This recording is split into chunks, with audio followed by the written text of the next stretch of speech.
So entire டிஸ்கை எடுத்துட்டா அந்த இடத்துல ஒரு சின்ன கேப் இருக்கும் இல்லையா, அந்த கேப்பை ஃபில் பண்ணுற மாதிரி ஒரு சின்ன கேஜ் அப்படின்னு சொல்லுவாங்க. ஸோ அந்த கேஜை வைக்கும்போது என்ன ஆகுதுன்னா, மேலே இருக்க அந்த ஃபார் எக்ஸாம்பிள் C5 C6 ரெண்டுத்துக்கு நடுவில் இருக்க டிஸ்க் எடுத்துட்டோம்னா C5 அண்ட் C6 2 எலும்புகளுக்கு நடுவில் அந்த கேஜ் வச்சோம்னா C5 அண்ட் C6 ஃபியூஸ் ஆகிடும். ஸோ அந்த பகுதியில் ஏற்படக்கூடிய மூமெண்ட் இருக்காது. ஸோ அப்படி உடனே பேஷண்ட்ஸ் எங்கிட்ட கேட்குற கேள்வி வந்து, அந்த பகுதியில் இருக்க மூவ்மெண்ட் போயிடுச்சுன்னா அப்போ நான் கழுத்தை திருப்ப முடியாதா அப்படின்வாங்க.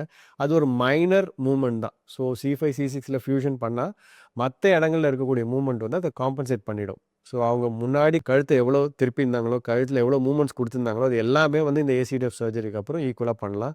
That will be compensated by the nearby segments. சரி டாக்டர், எனக்கு டிஸ்கையும் எடுத்துருங்க, பட் ஆனால் ஃபியூஷனே பண்ணக்கூடாது, அந்த டிஸ்க்கு அந்த இடத்துல மூவ்மெண்ட்டும் நீங்கள் ப்ரிசர்வ் பண்ணுற மாதிரி ஏதாவது அறுவை சிகிச்சை இருக்கா அப்படின்னு கேட்டால், எஸ், அதுக்கும் ஆப்ஷன்ஸ் இருக்குது.